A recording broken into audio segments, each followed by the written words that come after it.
Assalamualaikum warahmatullahi wabarakatuh. Salam sejahtera untuk kita semua. Marilah kita panjatkan puji syukur kehadirat Allah Subhanahu wa taala karena berkat rahmatnya kita bisa berkumpul di sini. Perkenalkan, kami dari kelompok 8 yang terdiri dari saya Farah Audina Hairunisa, ada teman saya yaitu Eliza, Gio, Vina dan Rofi. Di sini izinkan kami untuk memaparkan tentang komunikasi digital dan literasi ekonomi yang akan disampaikan oleh saya dan teman-teman saya. Berikut penjelasannya. Assalamualaikum warahmatullahi wabarakatuh. Perkenalkan, nama saya Eliza Firdawati, NIM 21242017. Di sini saya akan menjelaskan poin A, yaitu penyebaran kebijakan ekonomi melalui media sosial. Manuel Castells dalam teori The Network Society menjelaskan bahwa media sosial berperan penting dalam menyebarkan informasi kebijakan ekonomi dan mempengaruhi opini publik dalam masyarakat yang terhubung melalui teknologi digital.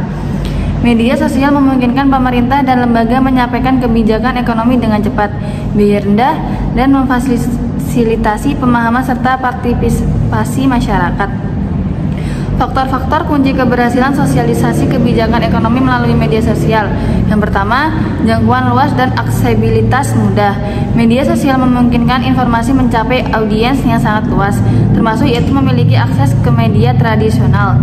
Yang kedua, interaksi langsung dan partisipasi publik. Komunikasi dua arah antara pembuat kebijakan dan masyarakat memperbaiki respon terhadap kebutuhan publik. Yang ketiga, konten menarik dan informatif. Penyajian informasi melalui gambar, video, dan infografis memudahkan pemahaman kebijakan yang kompleks. Keempat, yaitu pemantauan dan analisis reaksi publik. Media sosial memungkinkan pemantauan real-time terhadap respon masyarakat untuk menyesuaikan komunikasi kebijakan. Yang kelima, manajemen krisis dan klarifikasi. Media sosial dapat digunakan untuk memberikan klarifikasi dan mengatasi misinformasi yang muncul selama implementasi kebijakan. Pemanfaatan media sosial dalam sosialisasi kebijakan ekonomi meningkatkan transparansi, partisipasi publik, dan pemahaman masyarakat, sehingga memastikan kebijakan diterima dengan baik. Penelitian yang terkait, yang pertama, Enrique et al. 2024, media sosial memperkuat tata kelola pemerintahan, transparansi, dan partisipasi pemilih, berkontribusi pada stabilitas ekonomi. Yang kedua, Ahfandi et al. 2024 mengingatkan bahwa media sosial dapat mempolitisasi isu agama dan meningkatkan polarisasi sosial dan beresiko menghambat pertumbuhan ekonomi. Yang ketiga, Junaidi et al. 2024, media sosial meningkatkan literasi publik terhadap kebijakan yang berkontribusi pada kepuasan masyarakat dan kebijakan yang lebih inklusif. Yang keempat, Darsiti et al. 2024, pemanfaatan media sosial untuk dakwah dapat memperkuat kohesi sosial yang mendukung stabilitas ekonomi. Media sosial memiliki peran penting dalam komunikasi politik dan sosialisasi kebijakan, memperkuat transparansi, akuntabilitas, dan partisipasi publik. Namun, penggunaannya harus dikelola dengan hati-hati untuk menghindari potensi polarisasi sosial dan ketidakstabilan politik, sehingga mendukung pertumbuhan ekonomi yang stabil dan inklusif. Assalamualaikum warahmatullahi wabarakatuh. Perkenalkan, nama saya Farah Audina Hairunisa, NIM 21242032. Saya di sini akan menjelaskan poin B, yaitu kesadaran literasi ekonomi di kalangan masyarakat. John Maynard Keynes, seorang ekonomi terkenal, berperan penting dalam diskusi literasi ekonomi melalui pengembangan teori Keynesian yang menekankan peran aktif pemerintah dalam mengelola ekonomi, khususnya melalui kebijakan fiskal. Pemahaman terhadap teori ini relevan dalam literasi ekonomi. karena masyarakat yang memahami kebijakan ekonomi dapat membuat keputusan finansial yang lebih bijak. Literasi ekonomi membantu individu mengelola keuangan pribadi, berinvestasi cerdas, dan merencanakan masa depan finansial. Peningkatan literasi ekonomi dapat didorong melalui pendidikan berkualitas, kampanye informasi, pelatihan praktis, dan dukungan kebijakan pemerintah. Faktor-faktor seperti 1. Jangkauan luas dan aksesibilitas yang mudah, yaitu media sosial memungkinkan informasi mengenai kebijakan ekonomi untuk menjangkau audiens yang sangat luas, termasuk berbagai segmen masyarakat dengan latar belakang yang berbeda. Platform seperti Facebook, Twitter, dan lain-lain memiliki jutaan pengguna, memungkinkan informasi untuk tersebar ke khalayak yang lebih besar dalam waktu singkat. Hal ini memastikan bahwa kebijakan ekonomi dapat dijangkau oleh lebih banyak orang, termasuk mereka yang tidak memiliki akses ke media tradisional atau saluran komunikasi lain yang lebih formal. Yang kedua yaitu interaksi langsung dan partisipasi publik. Yaitu salah satu keuntungan terbesar dari media sosial adalah kemampuannya untuk memfasilitasi komunikasi dua arah antara pembuat kebijakan dan masyarakat. Masyarakat tidak hanya menerima informasi dari pemerintah, tetapi juga dapat berinteraksi langsung dengan pembuat kebijakan, bertanya, berdiskusi, atau memberikan umpan balik. Interaksi ini penting untuk proses perbaikan kebijakan yang lebih responsif terhadap kebutuhan dan harapan publik. Umpan balik yang diterima melalui media sosial dapat membantu pemerintah memahami kekhawatiran atau kebutuhan masyarakat yang mungkin tidak terlihat melalui saluran komunikasi tradisional. Yang ketiga yaitu konten yang menarik dan informatif. Untuk memastikan bahwa informasi kebijakan ekonomi dapat diterima dengan baik, penting bagi pemerintah dan lembaga terkait untuk menyajikan konten dengan cara visual seperti gambar, video, dan infografis. Dapat sangat efektif dalam membuat informasi lebih mudah diakses dan dicerna oleh masyarakat. Konten yang menarik dapat membantu menjelaskan kebijakan yang kompleks dengan cara yang lebih sederhana dan mudah masyarakat untuk memahami tujuan dan dampak kebijakan tersebut. Yang keempat yaitu pemantauan dan analisis reaksi publik. Media sosial memungkinkan pemantauan secara real-time terhadap bagaimana masyarakat merespon kebijakan ekonomi yang disosialisasikan dengan alat analisis yang ada. Pemerintah dapat menganalisis sentimen masyarakat terhadap kebijakan tersebut, mengidentifikasi masalah atau kebingungan yang muncul, dan menyesuaikan strategi komunikasi sesuai kebutuhan. Melalui analisis reaksi publik, pemerintah dapat lebih cepat menangani masalah yang muncul, memastikan informasi yang disampaikan tetap relevan dan akurat, serta menghindari disinformasi atau kesalahpahaman yang dapat merugikan penerimaan kebijakan. 5. Manajemen krisis dan klarifikasi. Media sosial juga berperan penting dalam mengelola krisis komunikasi yang mungkin terjadi seiring implementasi kebijakan ekonomi. Jika ada kebingungan atau misinformasi yang beredar, pemerintah dapat dengan cepat memberikan klarifikasi atau pembaruan informasi kepada masyarakat. Penggunaan media sosial dalam manajemen krisis ini memastikan bahwa informasi yang disampaikan kepada publik tepat.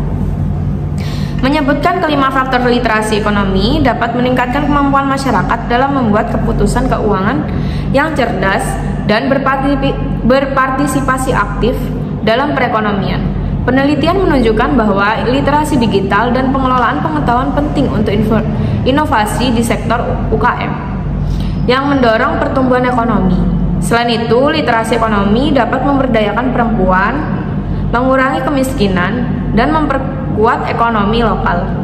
Namun, tantangan seperti pemahaman yang rendah terhadap produk keuangan kompleks seperti perbankan syariah masih ada yang menghambat inklusi keuangan.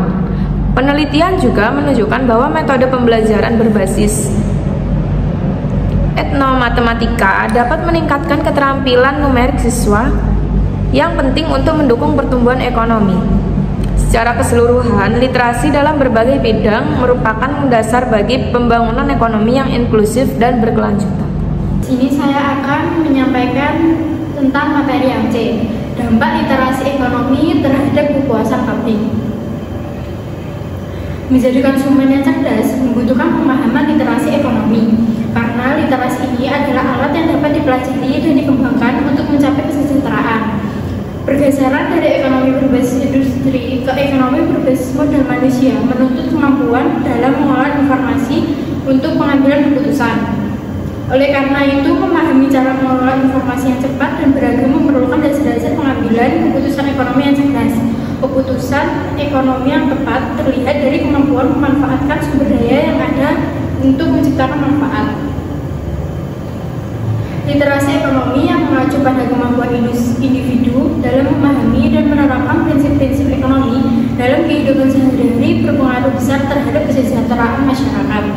Individu yang memiliki literasi ekonomi tidak hanya mampu membuat keputusan keuangan yang bijaksana untuk diri sendiri, tetapi juga berperan aktif dalam menciptakan ekonomi yang lebih sehat serta mendorong kebijakan publik yang berpihak pada masyarakat luas. Pertama, literasi ekonomi memungkinkan individu untuk membuat keputusan keuangan yang lebih cermat.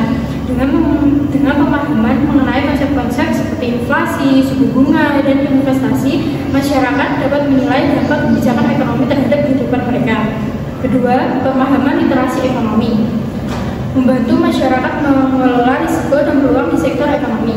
Mereka yang memahami risiko investasi dan cara mengelola aset dengan baik akan lebih siap menghadapi tantangan seperti krisis keuangan, inflasi, dan pengangguran.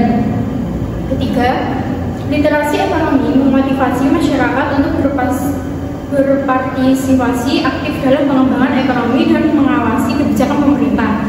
Dengan pengetahuan yang cukup, masyarakat dapat memberikan masukan yang konstruktif serta mendorong kebijakan yang proaktif. Keempat, literasi ekonomi literasi ekonomi turut membantu kepercayaan masyarakat terhadap lembaga keuangan dan pemerintah. Masyarakat yang memahami sistem ekonomi dan kebijakan yang diterapkan akan lebih percaya diri dalam berinvestasi dan mengelola keuangan. Kelima, literasi ekonomi juga dapat berperan dalam mengurangi kesenjangan dan meningkatkan pemerataan pendapatan. Masyarakat yang memahami literasi ekonomi lebih mampu mengakses informasi dan layanan keuangan, sehingga dapat memanfaatkan peluang ekonomi untuk meningkatkan pendapatan mereka. Namun, literasi ekonomi tidak hanya terbatas pada pemahaman konsep-konsep ekonomi, tetapi juga ada kemampuan menerapkan pengetahuan tersebut dalam kehidupan sehari-hari. Akses yang mudah dan terjangkau terdapat informasi ekonomi serta kemampuan untuk belajar dan melatih keterampilan keuangan sangat penting. Oleh karena itu, peningkatan literasi ekonomi menjadi tanggung jawab bersama antara pemerintah, lembaga keuangan, dan masyarakat. Pemerintah perlu menyediakan program edukasi yang efektif dan mudah dijangkau. Sementara lembaga keuangan perlu menawarkan layanan transparan dan mudah dipahami. Masyarakat sendiri juga harus proaktif dalam mencari informasi dan belajar tentang ekonomi serta berpartisipasi dalam kegiatan yang memperkuat literasi ekonomi mereka. Dengan meningkatkan literasi ekonomi, kita dapat menciptakan masyarakat yang lebih sejahtera, adil, dan mandiri, serta membangun ekonomi yang lebih kuat dan berkelanjutan. Baik, Assalamualaikum warahmatullahi wabarakatuh. Halo semuanya, perkenalkan nama saya Rofidun Romatullah, NIM saya 2123191. Jadi pada kesempatan kali ini saya akan membahas topik penting, yaitu peran digitalisasi dalam inklusi ekonomi. Jadi digitalisasi telah menjadi pendorong utama perubahan di berbagai sektor, termasuk ekonomi. Nah, terutama dalam memperluas akses dan partisipasi masyarakat dalam kegiatan ekonomi. Jadi pertama, mari kita pahami apa itu inklusi ekonomi. Inklusi ekonomi adalah situasi di mana semua individu memiliki kesempatan yang setara untuk berpartisipasi dalam kegiatan ekonomi, seperti menabung, meminjam, atau berinvestasi. Nah, tapi masalahnya, di negara berkembang, banyak kelompok masyarakat seperti masyarakat pedesaan yang sering kali terpinggirkan dari akses keuangan tradisional. Disinilah peran digitalisasi menjadi sangat penting. Dengan teknologi digital seperti mobile banking dan e-wallet, individu yang sebelumnya tidak memiliki akses ke layanan keuangan, kini dapat dengan mudah mengaksesnya dengan menggunakan ponsel. Contoh suksesnya adalah M-Pesa di negara Kenya, yang memungkinkan masyarakat pedesaan mengakses layanan keuangan tanpa harus mengunjungi bank fisik. Nah, manfaat digitalisasi dalam inklusi ekonomi sangat luas. Pertama, digitalisasi mengurangi hambatan geografis. Jadi masyarakat di daerah terpencil kini bisa menabung, membayar tagihan, bahkan mengajukan pinjaman langsung dari ponsel mereka. Kedua, digitalisasi juga membuka peluang usaha bagi pelaku UMKM melalui platform seperti peer-to-peer lending. Pelaku usaha kecil dapat mengakses modal kerja dengan lebih mudah dan cepat. Selain itu, digitalisasi memberdayakan banyak perempuan di pedesaan. Kini, perempuan-perempuan di pedesaan dapat memulai usaha kecil-kecilan seperti menjual produk lokal karena adanya akses ke layanan keuangan digital. Ini tidak hanya meningkatkan pendapatan mereka, tetapi juga membantu meningkatkan kesejahteraan keluarga dan komunitas mereka. Selanjutnya, digitalisasi juga mendukung pembangunan ekonomi yang berkelanjutan. Dengan teknologi seperti blockchain, kita dapat memastikan bahwa bahan baku produk berasal dari sumber yang ramah lingkungan. Selain itu, investasi dalam proyek energi yang terbarukan semakin mudah dengan adanya platform pembiayaan berbasis digital. Dari perspektif ekonomi makro, digitalisasi meningkatkan efisiensi pasar dan memperkuat stabilitas keuangan dengan meminimalkan resiko dan memungkinkan alokasi sumber daya yang lebih efisien. Digitalisasi juga mendorong inovasi dan pertumbuhan ekonomi yang inklusif. Jadi kesimpulannya, digitalisasi adalah... Oke, di sini saya membahas kasus yang pertama, yaitu sosialisasi gerakan rajin menabung di tengah pandemi dan sosialisasi pencegahan penyebaran COVID-19 melalui media sosial. Permasalahan yang terjadi dalam sosialisasi gerakan menabung dan pencegahan penyebaran COVID-19 melalui media sosial di tengah pandemi sangat beragam dan saling terkait satu sama lain. Salah satu masalah utama adalah terbatasnya interaksi tatap muka yang disebabkan oleh pembatasan sosial, yang menjadikan metode sosialisasi yang biasanya dilakukan secara langsung menjadi tidak efektif. Sebagai alternatif, media sosial digunakan sebagai saluran utama untuk menyampaikan informasi kepada masyarakat.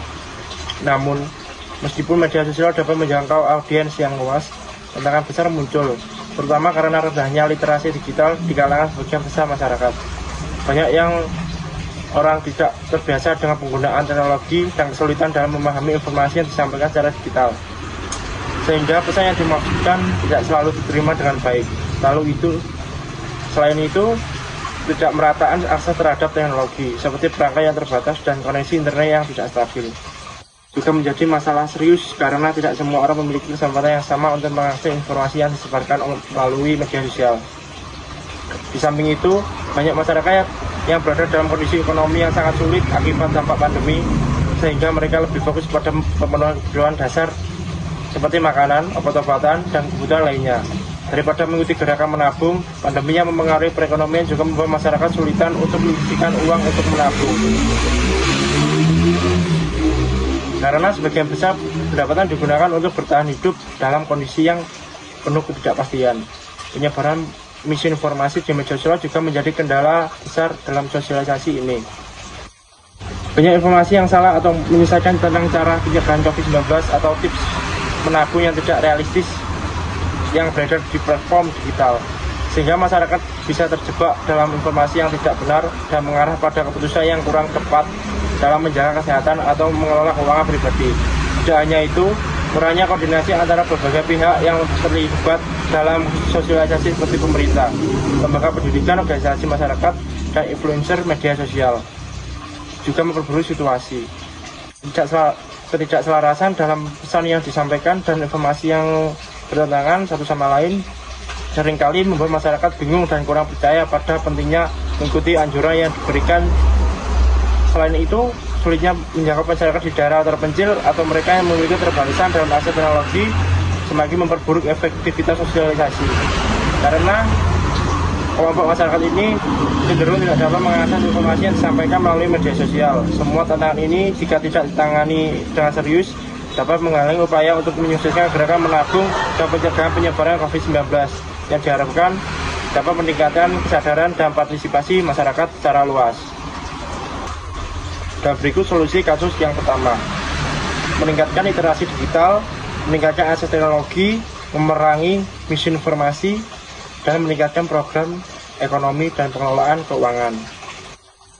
Dan berikutnya yaitu kasus 2, program holistik pengabdian masyarakat meningkatkan kesadaran literasi dan konservasi lingkungan melalui kolaborasi aktif di Desa Benda.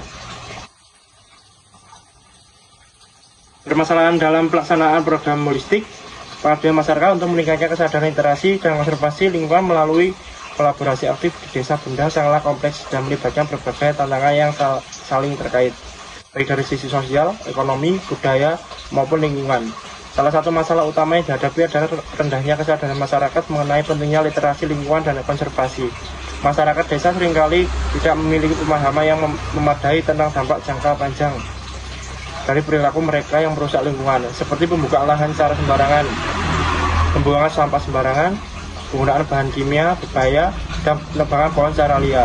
Meskipun ada upaya untuk meningkatkan kesadaran tentang pentingnya kelanjutan dan pengelolaan sumber daya alam, tantangan besar adalah bagaimana mengubah perilaku yang telah lama menjadi bagian dari kehidupan sehari-hari mereka. Banyak orang yang tidak melihat hubungan langsung antara pelestarian lingkungan dan kesejahteraan jangka panjang mereka, sehingga program yang ditawarkan seringkali dianggap tidak relevan dengan kebutuhan dan kenyataan yang mereka hadapi sehari-hari. Selain itu, keterbatasan fasilitas dan infrastruktur di desa juga menjadi masalah yang signifikan dalam implementasi program ini. Banyak desa, termasuk Desa Benda, memiliki akses yang terbatas terhadap berbagai fasilitas pendidikan dan teknologi yang dibutuhkan untuk meningkatkan literasi lingkungan. Misalnya, kekurangan alat peraga atau materi edukasi yang sesuai dengan kondisi lokal dapat menyulitkan dalam penyampaian informasi yang efektif. Masalah lain yang sering muncul adalah kurangnya partisipasi aktif dari masyarakat dalam kegiatan yang diadakan. Meskipun program ini bertujuan untuk melibatkan masyarakat secara langsung, seringkali ada rasa apatisme atau ketidakpercayaan terhadap program tersebut. Karena masyarakat merasa bahwa kegiatan tersebut tidak akan membawa perubahan yang signifikan atau tidak akan memberi manfaat langsung bagi kehidupan mereka. Hal ini terutama terjadi ketika masyarakat merasa bahwa kondisi ekonomi mereka lebih mendesak untuk diperbaiki, sehingga mereka cenderung mengabaikan isu lingkungan yang dianggap tidak terkait dengan kebutuhan hidup mereka. Program-program semacam ini gagal menciptakan hubungan emosional yang kuat dengan peserta, yang membuat mereka kurang termotivasi untuk berpartisipasi secara aktif dan berkelanjutan. Kendala budaya dan tradisi lokal juga memainkan peran besar dalam kesuksesan atau kegagalan program ini. Setiap komunitas memiliki cara hidup dan nilai-nilai budaya yang erat kaitannya dengan cara mereka berinteraksi dengan alam. Beberapa tradisi atau kebiasaan yang sudah ada dalam masyarakat desa, seperti pertanian tradisional yang menggunakan bahan kimia berbahaya, pembukaan lahan secara tidak terkendali, atau pemanfaatan sumber daya alam tanpa mempertimbangkan keberlanjutannya, dapat menjadi hambatan serius dalam penerapan prinsip-prinsip konservasi yang diusung oleh program ini. Jika tidak diatasi dengan pendekatan yang sensitif dan inklusif, perubahan yang diinginkan akan sulit dicapai.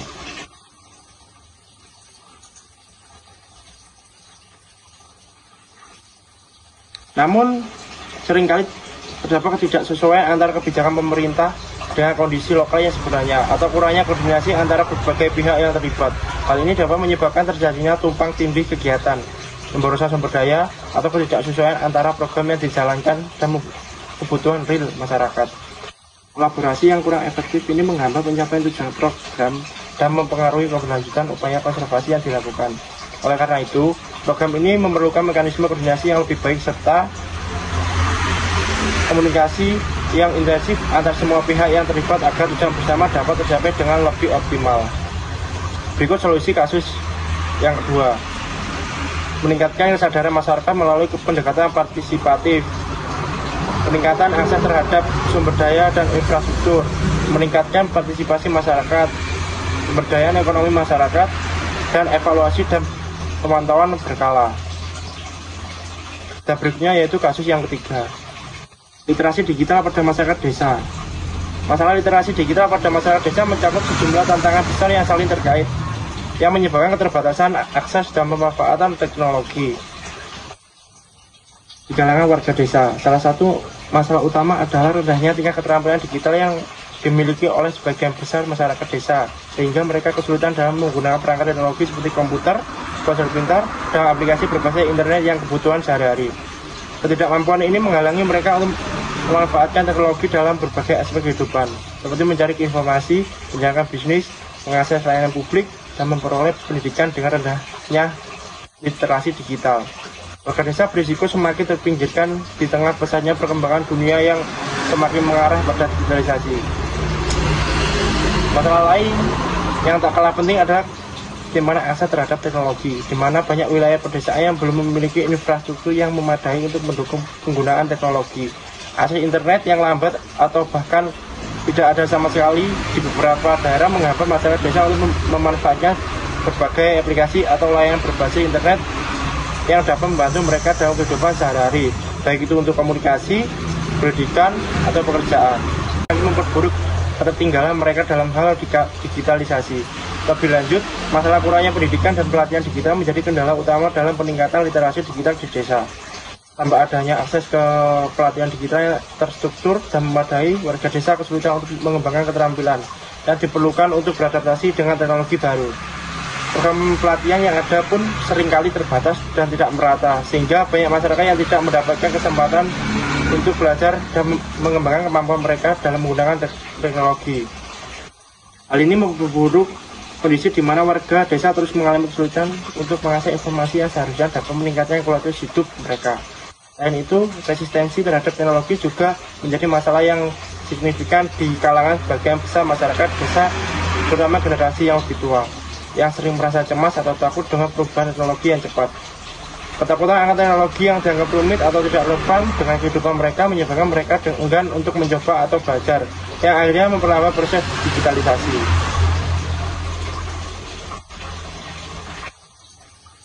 Hasil survei ini menunjukkan bahwa tingkat literasi ekonomi memiliki hubungan yang signifikan dengan kepuasan publik terhadap kebijakan ekonomi. Individu yang lebih memahami kondisi ekonomi, inflasi, pajak, dan kebijakan moneter cenderung lebih puas karena mereka dapat menilai dampak kebijakan tersebut secara lebih objektif. Dan berikut solusi kasus yang ketiga, pengembangan program literasi digital yang inklusif. Pemanfaatan teknologi untuk pemberdayaan ekonomi, penguatan infrastruktur pendukung digital di desa, kemitraan dengan organisasi non-pemerintah dan komunitas lokal, dan mengintegrasikan teknologi dalam program pemerintah dan layanan sosial. Dan berikutnya yaitu kasus yang keempat, peran digitalisasi desa terhadap pertumbuhan ekonomi di desa Krandegan, Jawa Tengah. Proses digitalisasi di desa Krandegan menghadapi sejumlah tantangan yang cukup kompleks yang melibatkan berbagai aspek teknis, sosial, dan budaya. Salah satu masalah utama yang dihadapi adalah keterbatasan infrastruktur digital. Meskipun desa tersebut berupaya untuk memperkenalkan teknologi digital, masalah akses internet yang tidak merata di seluruh wilayah desa tetap menjadi kendala besar. Beberapa daerah di desa masih terisolasi, sehingga sulit untuk mendapatkan akses ke jaringan internet yang cepat dan stabil.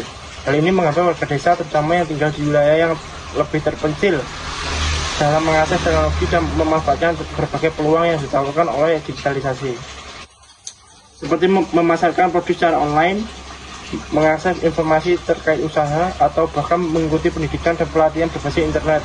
Meskipun ada beberapa upaya untuk membagi kondisi ini, seperti pemasangan infrastruktur, jaringan internet, kualitas dan kestabilan koneksi yang belum memadai tetap menjadi hambatan yang signifikan. Selain itu, rendahnya literasi digital di kalangan masyarakat desa juga menjadi tantangan besar dalam implementasi digitalisasi. Banyak warga, khususnya yang berusia lebih tua, tidak terbiasa dengan penggunaan teknologi digital seperti komputer, smartphone, atau aplikasi berbasis internet. Meskipun generasi muda di desa Krandegan sudah memiliki pemahaman dasar tentang teknologi, banyak di antaranya yang tidak memiliki keterampilan yang cukup mendalam untuk mengoptimalkan teknologi dalam menjalankan usaha atau meningkatkan produktivitas mereka. Keterbatasan pengetahuan ini memperlemah potensi digitalisasi untuk menciptakan peluang ekonomi baru dan mempercepat pertumbuhan ekonomi di desa.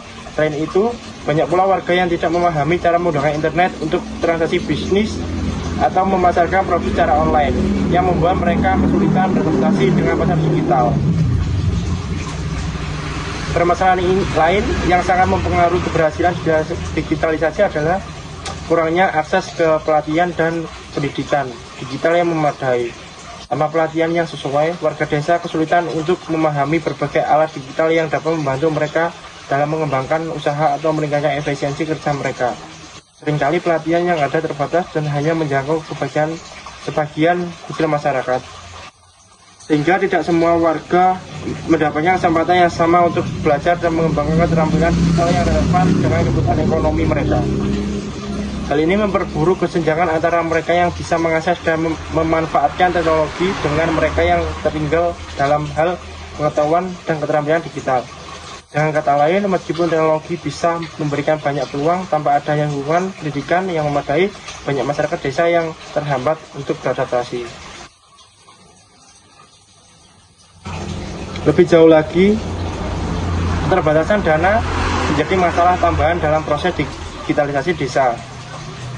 Meskipun digitalisasi dapat memberikan dampak yang signifikan dalam mendorong pertumbuhan ekonomi, biaya yang diperlukan untuk membangun infrastruktur digital yang memadai dan menyediakan pelatihan bagi masyarakat seringkali sangat besar. Banyak desa yang kesulitan untuk mendapatkan anggaran yang cukup untuk membiayai program-program digitalisasi, sehingga hanya sebagian kecil masyarakat yang bisa merasakan manfaatnya. Keterbatasan dana ini juga menghambat pengembangan teknologi lebih lanjut, seperti pengadaan perangkat keras dan perangkat lunak yang dibutuhkan untuk mendukung proses digitalisasi yang lebih luas.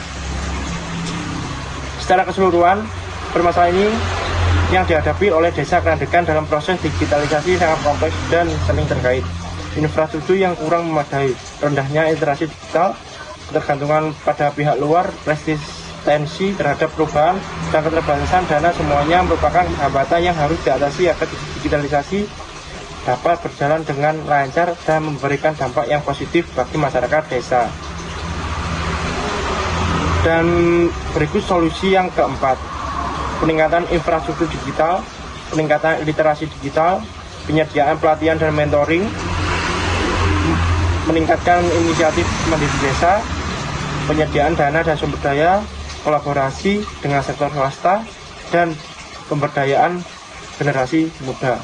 Kesimpulan dari bab 8 yaitu media sosial memainkan peran penting dalam sosialisasi kebijakan ekonomi dan peningkatan literasi ekonomi di masyarakat.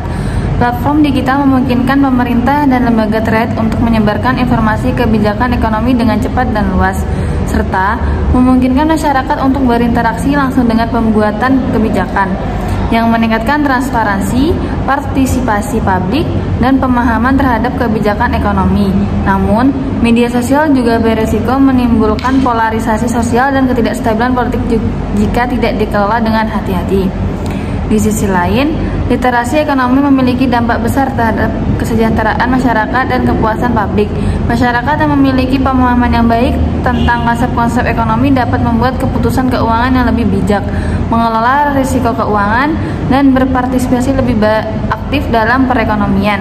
Literasi ekonomi juga memungkinkan individu untuk lebih memahami dampak kebijakan ekonomi terhadap kehidupan mereka, serta mendukung kebijakan publik yang berpihak pada kesejahteraan bersama. Peningkatan literasi ekonomi, baik melalui pendidikan formal, kampanye informasi, maupun dukungan kebijakan dari pemerintah, sangat penting untuk menciptakan masyarakat yang lebih sejahtera, mandiri, dan puas dengan layanan publik.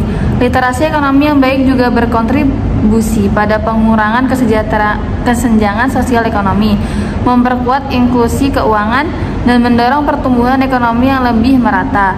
Oleh karena itu, meningkatkan literasi ekonomi menjadi kunci untuk menciptakan stabilitas sosial ekonomi yang lebih baik dan di tingkat makro.